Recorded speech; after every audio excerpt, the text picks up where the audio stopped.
Hey everyone! Welcome to Amsterdam's Red Light District, a place that's as famous as it is misunderstood. I'm Lena Lights, and for 12 years I called this city home. Today I'm taking you behind the curtain of one of the most talked about neighborhoods in the world. And trust me, there's more to this place than meets the eye.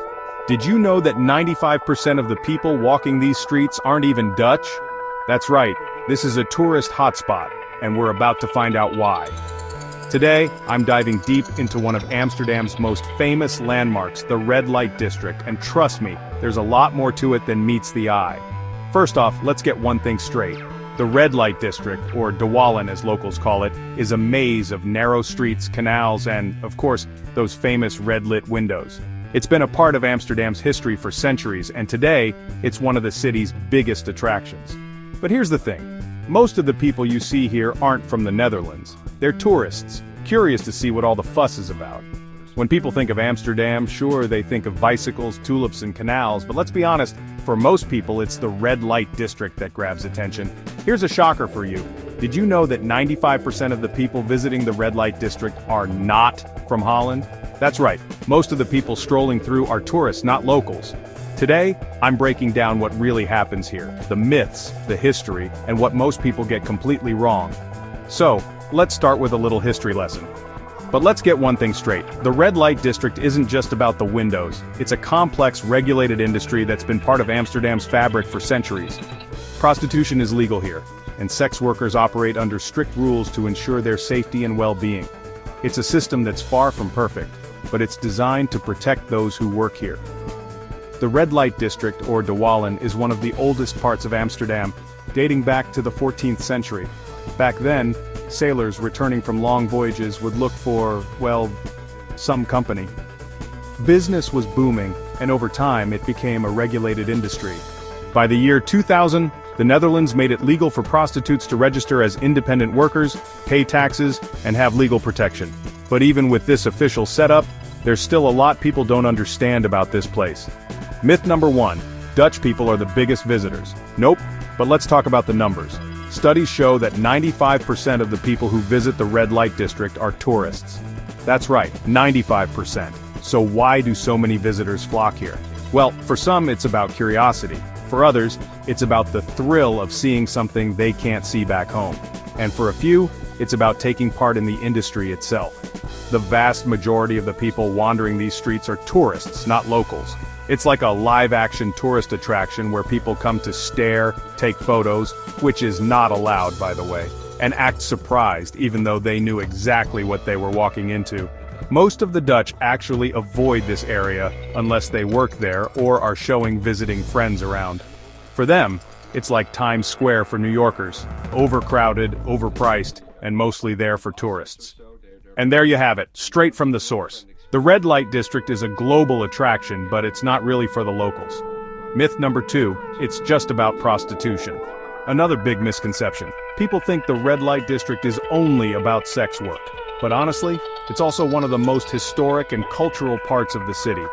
There are amazing bars, restaurants, old churches, museums, and even a Buddhist temple tucked between the alleys of red-lit windows.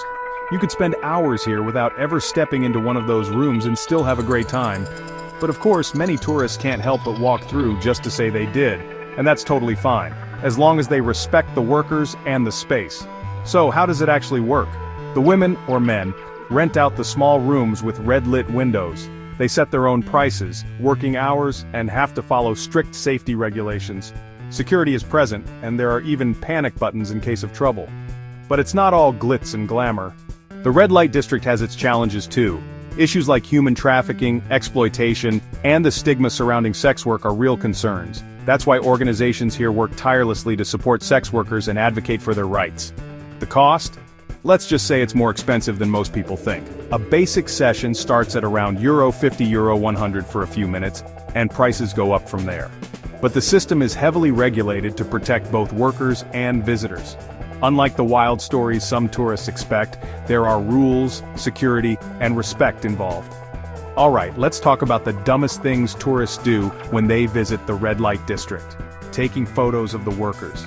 This is a big no-no. These are real people with real jobs, and taking a picture without consent is straight up disrespectful. Some workers will even chase you down and make you delete it. acting like it's a theme park. Some tourists come in drunk, making a scene, pointing and laughing. Again, this is a workplace, not a freak show. Mixing substances, the combination of alcohol, coffee shops, and impulse decisions in the red light district has led to more than a few bad nights for tourists. Believe it or not, Amsterdam has been talking about moving the red light district out of the city center. With thousands of tourists flooding the area every night, it's becoming overwhelming for locals. The government is considering relocating it to a more controlled space outside the city. Whether that happens or not, the reality is that Amsterdam is evolving, and the red light district might not always be what it is today. So, after living in Amsterdam for 12 years, here's my take. The red light district is a fascinating place, but not for the reasons most tourists think. It's a historic, cultural, and regulated space that's more about tourism than local life.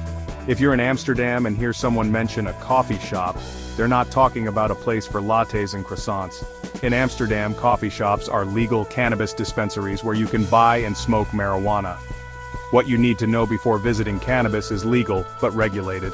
You can buy up to 5 grams per person, but hard drugs are strictly illegal. No alcohol, only weed.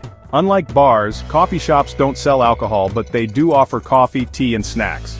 Locals versus tourists. Many Dutch people don't actually visit coffee shops often. It's mostly tourists, where you can smoke.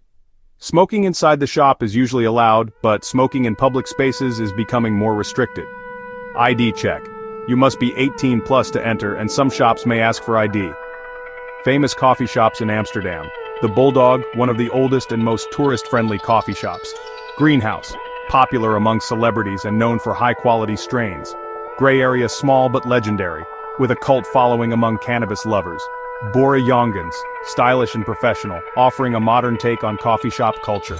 Whether you're a first-timer or a seasoned visitor, Amsterdam's coffee shops offer a unique and relaxed experience. Just remember to take it slow, especially if you're new to it.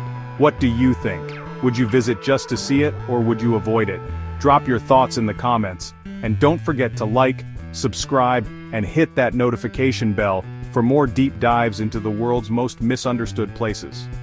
So what's the takeaway? The Red Light District is a place of contrasts, a mix of curiosity, history, and modern life. It's a neighborhood that's shaped by the millions of tourists who visit each year. But it's also a place where real people live and work. As visitors, it's our responsibility to approach it with respect and an open mind. Whether you're here to explore, learn, or simply satisfy your curiosity, remember that behind every red-lit window is a story, and that's what makes this place so fascinating. Outro music with a fun montage of Amsterdam's canals, street life, and city lights. But let's talk about the numbers. Studies show that 95% of the people who visit the Red Light District are tourists. That's right, 95%. So why do so many visitors flock here? Well, for some, it's about curiosity. For others, it's about the thrill of seeing something they can't see back home. And for a few, it's about taking part in the industry itself.